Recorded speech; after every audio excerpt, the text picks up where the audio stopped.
Next element जिसके बारे में हम HTML के अंदर सीखने वाले हैं ये हमारे हेडिंग एलिमेंट्स। यानी अगर मुझे अपने पेज के ऊपर डिफरेंट हेडिंग्स क्रिएट करनी होती है तो उसके लिए ऑलरेडी टैग्स हमारे पास होते हैं। हमारे पास 6 डिफरेंट हेडिंग टैग्स होते हैं HTML के अंदर।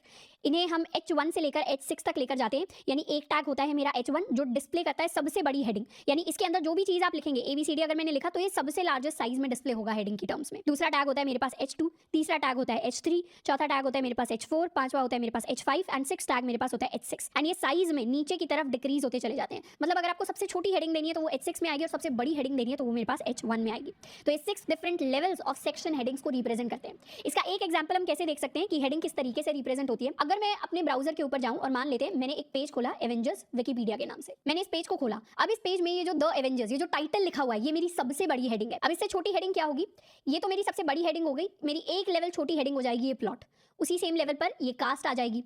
तो H1 हेडिंग के अंदर अगर मुझे लिखना है तो मैं अपने मेन टाइटल को लिखूंगी। उसके बाद नेक्स्ट जो सबसे बड़ी हेडिंग है यानी ये जो प्लॉट हो गया या फिर ये जो कास्ट हो गया इसको मैं H2 के अंदर लिखूंगी। अब H2 के अंदर भी अगर मुझे और कोई सब हेडिंग देनी है तो उसे मैं H3 में लिखूंगी। एंड इस तरीके से डिफरेंट लेवल्स ऑफ हेडिंग को हम क्रिएट करते हैं। जैसे अगर मैं अपनी HTML फाइल की बात करूं तो यहाँ मैं लिख सकती हूँ H1, ये मेरा ओपनिंग टैग हो गया, ये मेरा क्लोजिंग टैग हो गया। अब इसके अंदर मैं अपनी मेन हेडिंग को लिख सकती हूँ। ये है मेरी मेन हेडिंग, मान लेते हैं मेरी मेन हेडिंग है एवेंजर्स। तो इस तरीके से मैंने अपनी मेन हेडिंग को डिस्प्ले कर दिया।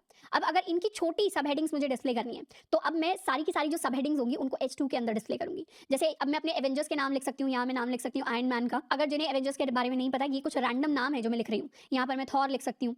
नेक्स्ट लाइन में जाकर मैं हल्क लिख सकती हूँ। तो इस तरीके से अगर अब मैं अपने वेब ब्राउजर की बात करूँ तो मेरे पेज के ऊपर जो मेन हेडिंग है वो बड़ी डिस्प्ले हो रही है क्योंकि इसे मैंने H1 में लिखा था। एंड जो H2 में लिखी गई हेडिंग्स हैं वो H1 वाली हेडिंग से थोड़ी सी छोटी है साइज में। तो H1 में हम अपनी मेन हेडिंग लिखेंगे और H2 में उससे छोटी। सेम वे में अगर मैं लिखना चाहूँ H3 में तो यहाँ पर अगर मैं कुछ भी डिस्प्ले कराऊँ तो वो और छोटे फॉन्ट में डिस्प्ले होगा। तो ये मेरी और छोटी हेडिंग आ गई है। अब H1, H2, H3 ये सारी की सारी जो हेडिंग्स है इनका अपना एक डिफॉल्ट साइज होता है। H1 वाली हेडिंग हमेशा सेम डिफॉल्ट साइज की प्रिंट होगी। H2 वाली हेडिंग हमेशा सेम डिफॉल्ट साइज में हमें पेज के ऊपर दिखाई देगी। H3 वाली हेडिंग भी सेम डिफॉल्ट साइज में हमें पेज के ऊपर दिखाई देगी। इसी तरीके से 6 हेडिंग्स के लिए 6 डिफॉल्ट साइजेस पहले से ही डिफाइंड होते हैं। एंड यूजुअली जब हम CSS लिख रहे होंगे यानी अपनी वेब पेज का जब हम स्टाइल डिफाइन कर रहे होंगे तो उसके अंदर हम बाकी के टेक्स्ट के लिए तो फॉन्ट चेंज कर सकते हैं। बट यूजुअली जो मेरी H1 वाली हेडिंग होती है, H2 वाली हेडिंग होती है, H3 वाली हेडिंग होती है, हेडिंग्स के लिए हम उनका फॉन्ट साइज चेंज नहीं करते क्योंकि बाय डिफॉल्ट जब पहले से ही वो फॉन्ट साइज डिफाइन किया गया है तो हम HTML के जो बाय डिफॉल्ट रूल्स हैं उसके साथ इतना ज्यादा नहीं खेलते।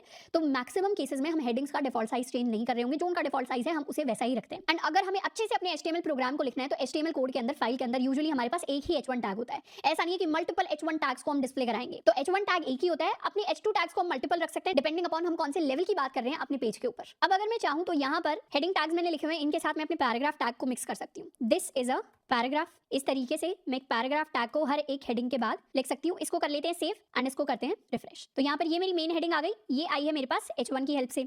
उसके बाद मेरे H2 की हेल्प से डिस्प्ले होना चाहिए ये वाली लाइन। तो H2 की हेल्प से ये डिस्प्ले हुआ है, फिर एक पैराग्राफ, फिर एक हेडिंग 2, फिर एक पैराग्राफ, फिर एक हेडिंग 2, फिर एक पैराग्राफ। तो हमें सीधा देखकर पता चल रहा है कि पैराग्राफ का टेक्स्ट साइज छोटा होता है और हेडिंग्स यूजुअली पैराग्राफ के टेक्स्ट साइज से बड़ी होती है। अगर मैं यहाँ पर H2 की जगह H6 भी लिख देती, मतलब जो मेरी स्मॉलेस्ट हेडिंग है, इसको अगर करें सेव एंड रन, सारी हेडिंग्स फॉन्ट साइज में पैराग्राफ से बड़ी नहीं होती बट मोस्टली हेडिंग्स जो हम यूज कर रहे होते हैं प्रैक्टिकल लाइफ में वो हमारे पैराग्राफ से बड़ी होती है क्योंकि पैराग्राफ को यूजुअली अपना related content and normal text display कराने के लिए यूज किया जाता है, जबकि हेडिंग्स को जो मेन चीज होता है, जो मेन टाइटल होता है, उसको डिस्प्ले कराने के लिए यूज किया जाता है।